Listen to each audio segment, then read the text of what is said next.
आपने देखा होगा जौनपुर से 3 लोग पूर्व विधायक भाजपा में शामिल हुए। इसके विषय में आप क्या कहना चाहेंगे कि क्या देखिए कारण है ऐसा होने का? देखिए, ऐसा तो बस स्वार्थ है, जी। लालच है। नमस्कार, मैं आकाश द्विवेदी और आप देख रहे हैं भारत न्यूज़। इस समय हमारे बीच उपस्थित हैं पूर्व जिला पंचायत सदस्य अमित यादव जी और एक वरिष्ठ समाजवादी नेता भी हैं। आइए हम आज इनसे चर्चा करते हैं। सबसे पहले इनके विषय में जानने की प्रयास करेंगे। इनका राजनीतिक जीवन कैसे शुरुआत हुआ। बहुत बहुत धन्यवाद सर। आपने अपने राजनीतिक जीवन में शुरुआत क्या सोच के किया था? देखिए, चूँकि मेरी पैदाइश ही एक राजनीतिक घराने में हुआ। जी। मेरे दादा स्वर्गीय श्री राज बहादुर यादव जी रारी विधानसभा, जो वर्तमान में मल्हनी विधानसभा के नाम से है, वहाँ से तकरीबन 3 बार विधायक रहे। और विधायक चुने जाने से पूर्व मेरे दादाजी करंजा कला ब्लॉक के सबसे पहले ब्लॉक प्रमुख रहे। उसके बाद मेरे पिताजी एक बार मल्हनी से रारी विधानसभा से विधायक रहे, एक बार सदर विधानसभा से विधायक रहे और उसके साथ ही साथ जौनपुर लोकसभा से सांसद भी रहे। जी। माताजी भी ब्लॉक प्रमुख रही हैं लगभग 15 साल। तो परिवार में ही हमेशा लोगों से एक सामाजिक कार्यक्रमों में हिस्सा लेना, लोगों से लगातार जुड़े रहना, उनके सुख दुख में शामिल होना, तो ये शुरू से ही बना रहा। जी। और उसके बाद पहला ब्रेक मुझे मिला 2004 में, जब मड़ियाँव विधानसभा में उपचुनाव था। उस समय मात्र 1200 वोटों से मैं हार गया, विधायक बनने से रह गया। और अभी कुछ दिन पहले जब पंचायत चुनाव हुए तो यहाँ से अपनी पत्नी को जिला पंचायत सदस्य के रूप में निर्वाचित हुई। जो सामाजिक सरोकार है तो हमारा शुरू से ही लगा हुआ है और लोगों का भी एक, हम आज तो मैं समझता हूँ कि हम बहुत खुशनसीब हैं। हमारा जो है जौनपुर से 3 पीढ़ियों का राजनीतिक संबंध है, साथ है, विश्वास है। जी। उम्मीद करता हूँ कि आगे भी बना रहेगा। जी। जी। इसमें आपने देखा है कि एक श्रेया तिवारी, जो मामला विद्यालय का है, बहुत ही तेज़ी से वायरल हो रहा है, जिसमें अभी तक कोई सुनवाई खास नहीं हो पाई। तो इसके विषय में आप क्या कहेंगे? देखिए, जब तक उत्तर प्रदेश के अंदर भाजपा की सरकार रहेगी तब तक किसी भी पीड़ित व्यक्ति को न्याय नहीं मिल सकता है। और भाजपा सरकार इतने चालाकी से जो गुनहगार लोग हैं उनको बचाने का प्रयास कर रही है। मैं समझता हूँ कि इतने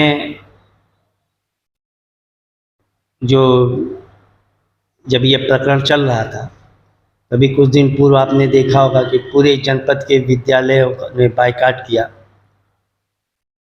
और बड़े, बगैर पब्लिक में कोई चर्चा नहीं बन पाई, लेकिन उन लोगों ने अपना राजनीतिक दबाव बनाए रखने के लिए बड़े ही सुनियोजित तरीके से काम किया और वो दबाव काम नज़र आया। प्राइवेट विद्यालयों के एक दिन की बंदी के बाद ही, जैसा कि सोशल मीडिया की खबरों से ज्ञात हुआ, कि पुलिस ने जो अध्यापक थे, जो स्कूल प्रबंध तंत्र से जुड़े लोग थे, प्रधानाचार्य थे, उन सभी लोगों को क्लीन चिट दिया। मैं समझता हूँ कि यह सरासर गलत है। अगर पीड़िता के परिजनों ने जो प्रथम सूचना दी थी एफआईआर में, जिन लोगों का नाम था, पुलिस को उनके नामों को रखते ही विवेचना करना चाहिए था। जी।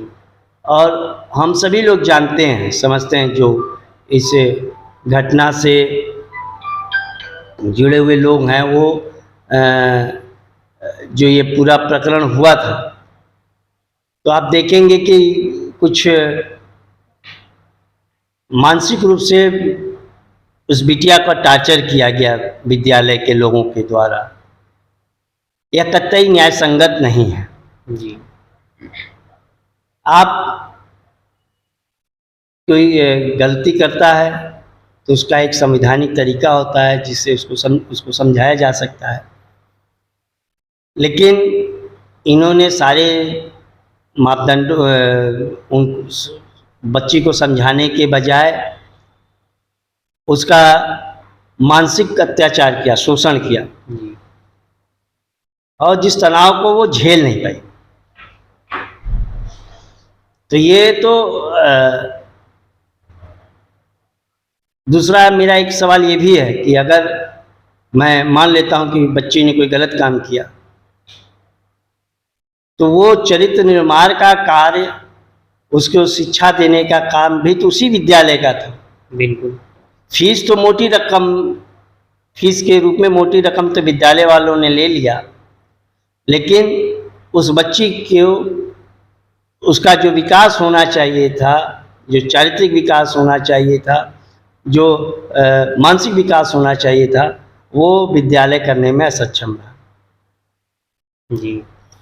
तो मान लीजिए आप इस समय गठबंधन का सरकार विपक्ष बना रही है पूरे मजबूती के साथ, एक तरफ भाजपा है, एक तरफ पूरा विपक्ष है, तो आगे नहीं, आप गलत बोल रहे हैं। एक तरफ भाजपा नहीं है। अच्छा। भाजपा अपने 36 दलों के गठबंधन के साथ है। जी। और भाजपा कभी भी अकेले नहीं रही है।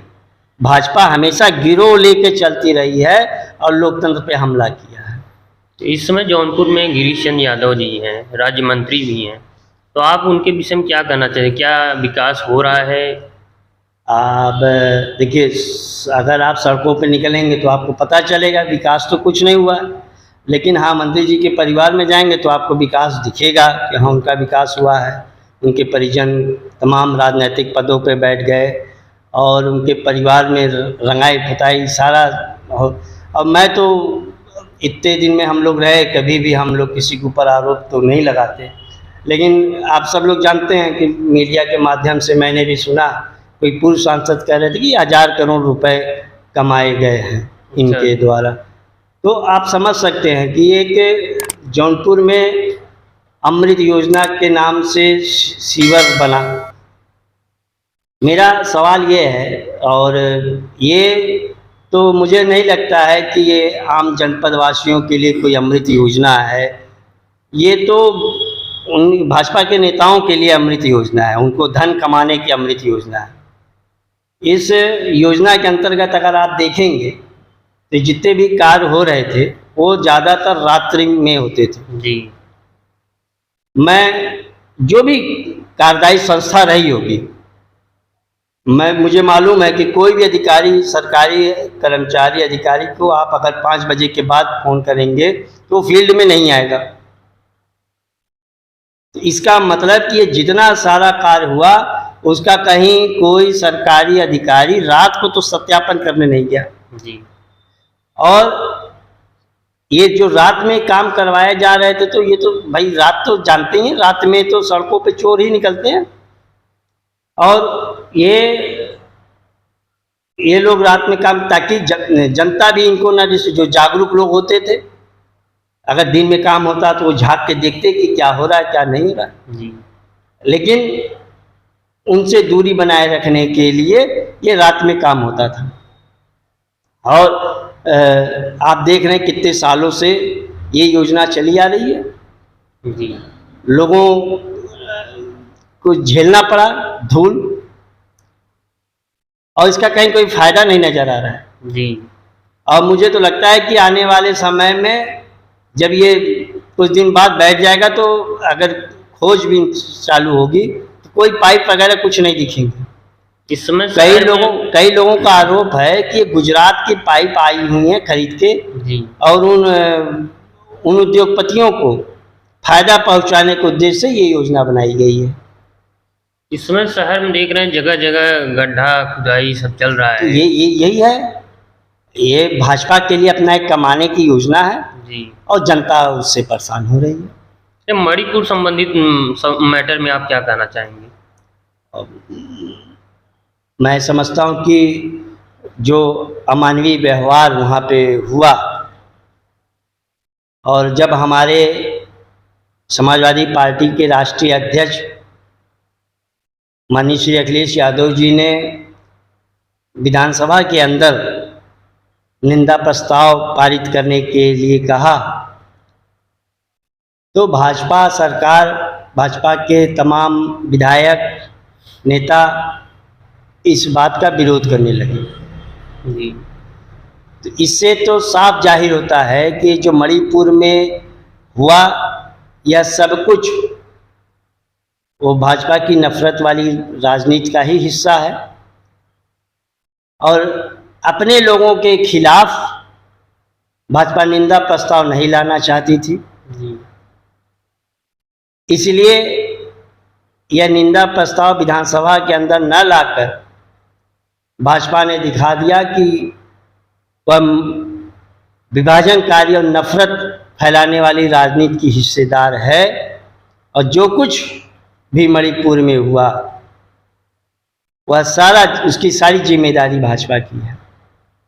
भाजपा के जो वोट की राजनीति है उसका शिकार मणिपुर के लोग हुए, और मणिपुर ही नहीं, हम जानते हैं कैसे मुजफ्फरनगर में दंगे हुए, कैसे गोधरा में हुआ, कैसे जो है उत्तर प्रदेश के अंदर हुआ, हम सब लोग देख रहे हैं। अभी कुछ दिन पूर्व हरियाणा में हुआ।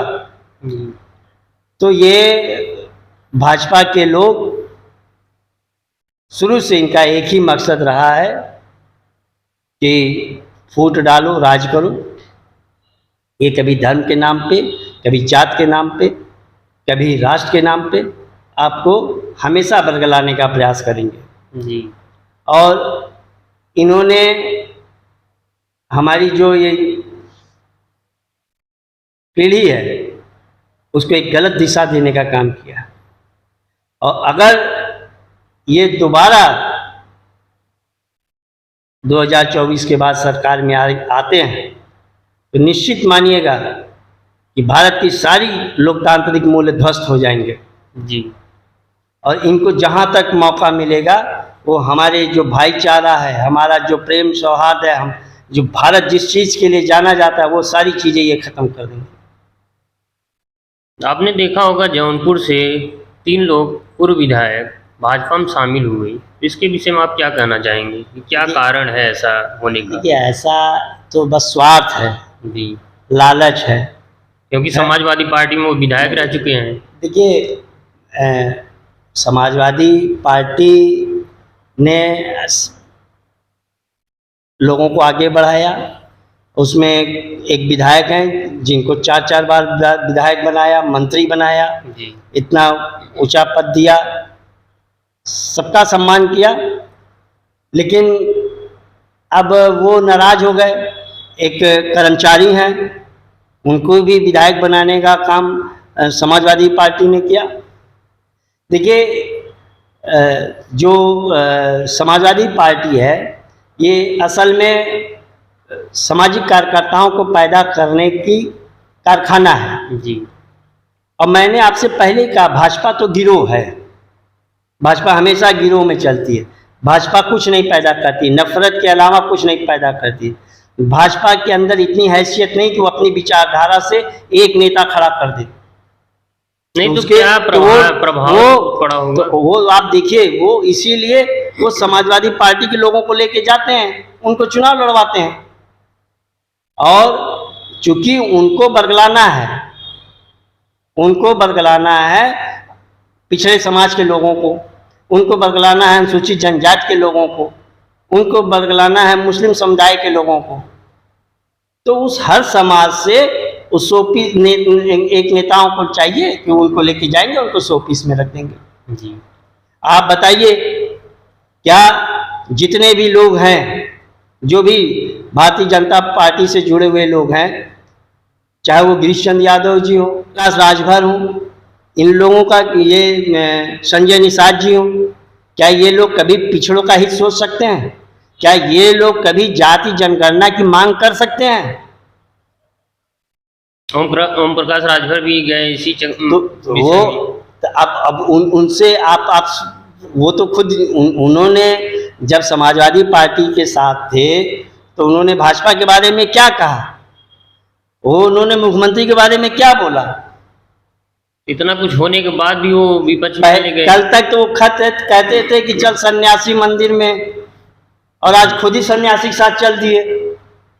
और शिवपाल यादव जी भी बोले कि अगर इनको मंत्री पद जल्दी नहीं मिलेगा फिर हमारे साथ आ जाएंगे। बस, तो मैं तो शुरुआत में ही आपसे कहा कि सब अपने स्वार्थ और लोभ के कारण गए हुए हैं। ये लोग अपने समाज के लिए कोई भी राजनैतिक चेतना नहीं जगा सकते हैं। ये केवल अपना पद भर, अपनी संतुष्टि के लिए भारतीय जनता पार्टी के साथ खड़े हैं, और इससे इनकी कौम का भी नुकसान है, इनके समाज का भी नुकसान है। ये केवल भाजपा के एक मोहरे साबित होंगे।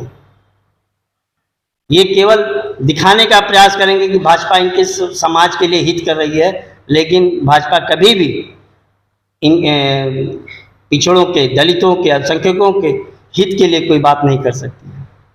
और न तो ये जितने भी नेता गए हैं भारतीय जनता पार्टी में, अगर ये अपने समाज के हित के लिए एक भी बात भारतीय जनता पार्टी के नेताओं के सामने कह दी, अगर इनकी सुनवाई हो गई तो मैं राजनीति छोड़ दूंगा। इनकी कोई हैसियत नहीं है, ये कह भी नहीं सकते हैं। आप ये जान लीजिए, जब तक ये समाजवादी पार्टी में थे तो ये कह सकते थे कि हाँ, हम इस समाज के नेता हैं, हमको सम्मान चाहिए क्योंकि हमारी ये बिरादरी है। लेकिन अब ये भाजपा में जाने के बाद ये अपना बिरादरी की पहचान भी नहीं बता पाएंगे, क्योंकि अब इनको तो हिंदुत्व के साथ खड़ा होना पड़ेगा। अब इनको नफरत वाली राजनीति करनी पड़ेगी। अब ये आपसी भाईचारे, सौहार्द की राजनीति नहीं कर पाएंगे। अब ये अपने समाज को आगे बढ़ाने की राजनीति नहीं कर पाएंगे। अब ये केवल नफरत फैलाने वाली राजनीति करेंगे। जी, तो गठबंधन से यहाँ जौनपुर में सुन रहे हैं कि धनंजय सिंह आएंगे और लकी यादव। देखिए अभी किसी का नाम नहीं तय हुआ है जी, लेकिन मुझे इतना विश्वास है अपने नेता के ऊपर, और जो समाजवादी विचारधारा के लोग हैं वो किसी भी सूरत में किसी सामंती को यहाँ से सांसद बनने नहीं देंगे जी। जो सामंती विचारधारा के लोग हैं वो कतई समाजवादियों को बर्दाश्त नहीं हो सकते, क्योंकि हम सबको साथ में लेकर चलने का प्रयास करते हैं। यही तो समाजवाद है जी। समाज के हर तबके को एक साथ लेकर आगे बढ़ने का काम हमको श्रद्धेय नेताजी ने यही सिखाया है। हम जो समाजवाद भारत बनाना चाहते हैं वो बाबा साहब भीमराव अंबेडकर का दिखाया हुआ सपना है। अगर आपको मेरी बात पे विश्वास नहीं है तो आप भारत के संविधान की पुस्तक उठाइए, पहले पेज पे प्रस्तावना होगी, देखिए वहाँ पे लिखा है कि हम भारत के लोग समाजवादी भारत के निर्माण के लिए किस संकल्प हैं। तो मैं जानता हूं जो भी आएगा वो जो जौनपुर का डीएनए है उसके हिसाब से आएगा। ऐसा व्यक्ति आएगा इंडिया की तरफ से वही लड़ेगा जो पीडीए की लड़ाई लड़ना जानता होगा जी। जिसे पीडीए पसंद करेगा इंडिया उसी को यहाँ से प्रत्याशी बनाएगी।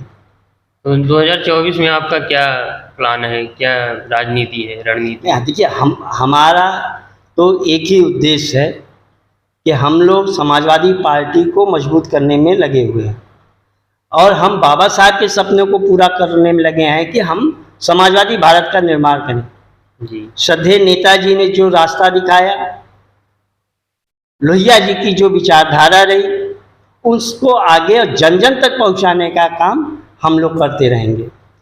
देखिए हम लोग बीजेपी की तरह नहीं हैं। हमारा काम करने का तरीका, समाजवादियों का काम करने का तरीका और भाजपाइयों का काम करने का तरीका अलग अलग होता है जी। हम लोग समाज के लिए काम करते हैं, अपने राष्ट्र के लिए काम करते हैं, अपने जनपद के लिए काम करते हैं, अपने गांव के लिए काम करते हैं, अपने लोगों के लिए काम करते हैं। और भाजपा केवल चुनाव के लिए काम करती है। ये चुनाव आ गया है तो उसमें हमको कैसे लेना है, वो चुनाव आ गया है वो उसमें हमको कैसे वोट लेना है। तो समाजवादी विचारधारा अपने हम लोग अपनी जगह पे अडिग हैं। हमारा जो काम है वो 24 हो 27 हो सब में हमारा काम चलता रहेगा जी। और निश्चित रूप से मुझे पूरा उम्मीद है कि हमारे साथी जो संघर्ष कर रहे हैं आने वाले दिन में जरूर बाबा साहब का सपना पूरा होगा और समाजवादी भारत का निर्माण होगा। बहुत बहुत धन्यवाद। आपने देखा कि हमारे बीच अमित यादव जी थे, जिनसे कई मुद्दों पे बात हुई और उन्होंने हर मुद्दे पे अपना उत्तर रखा। तो आप लोग फिर बने रहिए इसी के साथ। हम मिलते हैं फिर अगले वीडियो में, तब तक के लिए धन्यवाद।